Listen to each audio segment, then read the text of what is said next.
After years of pleading and begging from both fans and Ryan Reynolds, Deadpool has finally been given a movie.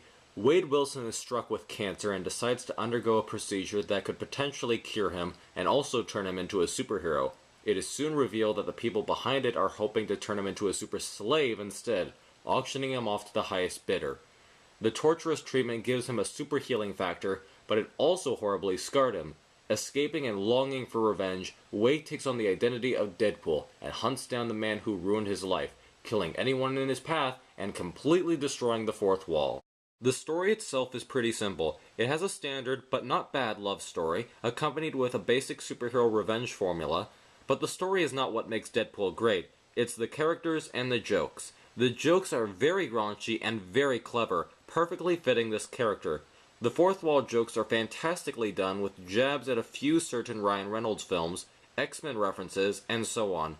They might not always hit bullseyes, but when they do, they are guaranteed to have you roar with laughter. So now we come to the merc with the mouth himself, Deadpool. It's funny because when he was cast as this character in X-Men Origins Wolverine, pretty much everyone knew that he was the perfect choice for this character. In fact, in all of the previous films where Reynolds had to play a character in a superhero film, he was good in the movie, even though the movie itself was not good. It's wonderful to see this talented actor get a final chance at redemption because Ryan Reynolds nails this character. Like Hugh Jackman as Wolverine, Robert Downey Jr. as Iron Man, and J.K. Simmons as J. Jonah Jameson, I believe that Ryan Reynolds is up there as an actor who now embodies the comic book character he portrays. His body posture in the suit is perfect, the delivery of his lines are perfect, it's just a perfect performance as well as an overall perfect representation of this character. The supporting cast is great as well.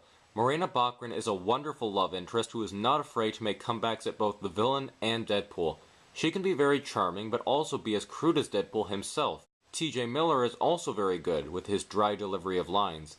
Leslie Uggams does not have a whole lot to do as Blind Al, but when she's on screen, she does have an occasional line that is pretty funny. The villain portrayed by Ed Skrein is okay. He can be intimidating in some scenes, but he's not at all up there as one of the best superhero villains. Brianna Hildebrand is not bad at all in her feature film debut. It's a basic moody teen role, but that's what the script has in mind, and she does it very well. There are even a few jokes made about that. Now, the character who I loved the most in this film was not Deadpool, but Colossus. What a wonderful character. In the previous X-Men films, Colossus was there, but he didn't really do all that much, nor did he really talk. Here, Colossus, who is portrayed by a number of people, but voiced by Stefan Kapicic, is given a distinct character, that of a very polite do-gooder who is not a fan of fighting, but will do it if need be. He tries to see the good in people, even when he can see that they are not really good people. Kapicic did a fantastic job in the role, and I really hope that I will see him again in future films. I will say that as much as I am praising the film, there are a few criticisms I have. There might be a few too many Wade Wilson scenes in the film as opposed to Deadpool himself. I don't have a problem with the origin story aspect. In fact, I think how the origin story is told is very clever. But after the origin story is told, there are a few times where Reynolds slips into the role of Wade Wilson again, instead of portraying Deadpool. It doesn't ruin the movie, but it's something that a lot of people will probably notice. And the action scenes, while very impressive, are also very limited. In fact, there are probably only 3 action scenes in the film, with 2 where Deadpool is in costume. I hesitate to get upset with that, since the budget for Deadpool is not that much. To give a comparison, the Avengers had a budget of $220 million. The latest Adam Sandler film, The Ridiculous Six, cost $60 million. Deadpool has a budget of $58 million, which is not a lot. So I can't really get mad that the film does not have a whole lot of different locations or a whole bunch of action scenes when the studio itself didn't give them a whole lot to do.